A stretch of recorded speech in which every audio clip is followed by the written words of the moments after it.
لوگ تو دنیا کے جھمیلوں میں اپنے رزق کو تلاش کرنے میں لگے ہوئے ہیں. یاد رکھیے گا اللہ فرما برداروں کو بھی رزق دیتا ہے, اللہ نافرمانوں کو بھی رزق دیتا ہے.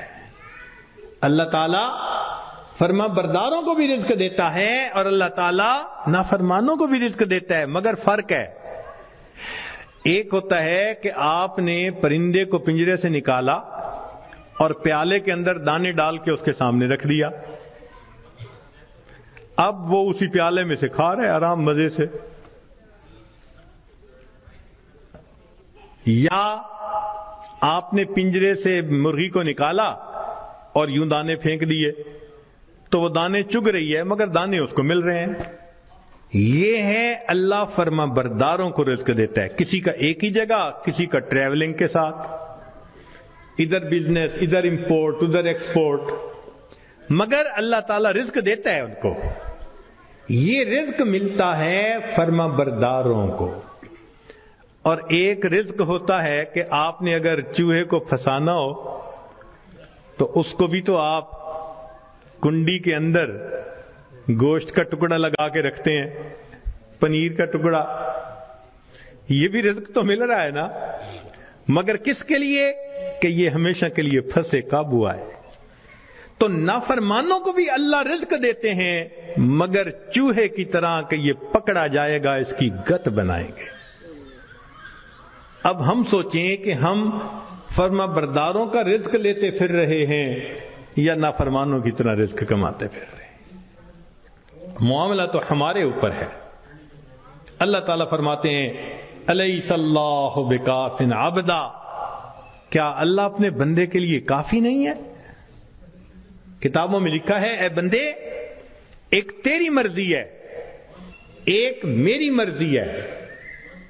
اگر تو چاہے کہ تیری مرضی پوری ہو میں تجھے تھکا بھی دوں گا, تیری مرضی کو بھی پورا نہیں ہونے دوں گا. اور اگر تو چاہے کہ میری مرضی پوری ہو تو میرے بندے میں تیرے کاموں کو بھی سنوار دوں گا, تجھے رزق میں بھی وسعت عطا فرما دوں گا. تو اللہ کی مان کے ہم چلیں تو اللہ ہمارے سارے مسئلوں کو حل کر دیں گے, کیونکہ ہم پھر اللہ کی سرپرستی میں آ چکے ہوں گے. اللہ تعالیٰ قرآن مجید میں فرماتے ہیں وعد اللہ الذین آمنوا منکم وعملوا الصالحات لَيَسْتَخْلِفَنَّهُمْ فِي الْأَرْضِ.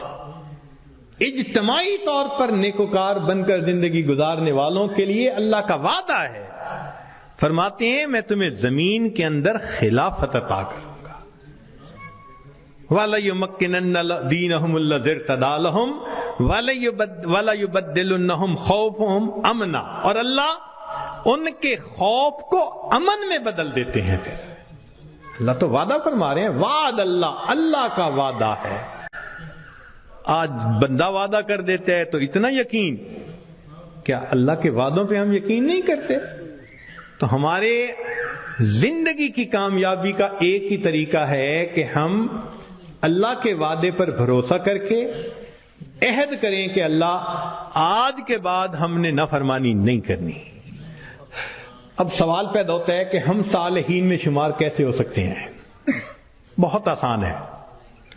ذہن سے گناہ کے ارادے کو ختم کر دیجئے.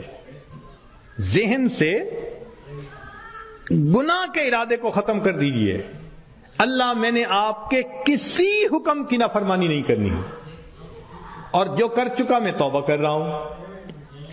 تو پہلا قدم کہ آئندہ گناہ کی نیت کو ذہن سے نکال دینا, اور دوسرا کہ اگر پھر گناہ ہو جائے تو پھر توبہ کرنا. بس یہ دو کام کر لیجئے. ایک ابھی اسی وقت پچھلے تمام گناہوں سے سچی توبہ کی نیت کر کے عہد دل میں کر, اللہ آئندہ میں آپ کی مان کے چلوں گا, ہر کام آپ کے نبی علیہ السلام کی سنت کے مطابق کروں گا, دین کے مطابق کروں گا, شریعت کے مطابق کروں گا, من مانی نہیں کروں گا. اور اگر بالفرض پھر گناہ ہو جائے تو پھر توبہ کرے. جو ایسا کرے گا وہ نیکوکاروں میں شمار ہوگا اور وہ اللہ کی سرپرستی میں آ جائے گا. اور جب تک ہم اللہ کی سرپرستی میں نہیں آئیں گے ہماری پریشانیاں ختم نہیں ہوں گی. ہم نے دنیا میں دیکھا ہے پرائی بکری کو کوئی گھاس نہیں ڈالتا. ہم نے کلمہ تو پڑھا نا تو لیبل تو لگ گیا نا کہ یہ مسلمان ہیں. اب اگر اللہ کے در سے بھی کچھ نہ ملے تو کسی اور در سے کیا ملے گا؟ بلکہ ہم نے تو دیکھا ہے کہ جس کتے کے گلے میں پٹے کا نشان ہو نا اس کو ہر کوئی دھتکار دیتا ہے، جائے اپنے مالک کے دروازے سے کھائے. بالکل ہمارا یہی حال ہے. جدھر رخ کرتے ہیں ہمیں دھتکارا جاتا ہے، جاؤ اپنے رب سے مانگو جا کے. اور رب سے مانگنے کے لیے نیک ہم بن نہیں رہے.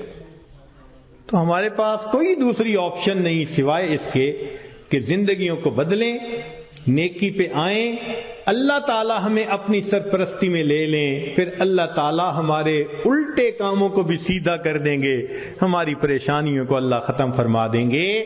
زندگی گزارنے کا اس سے بہتر کوئی دوسرا راستہ نہیں ہو سکتا.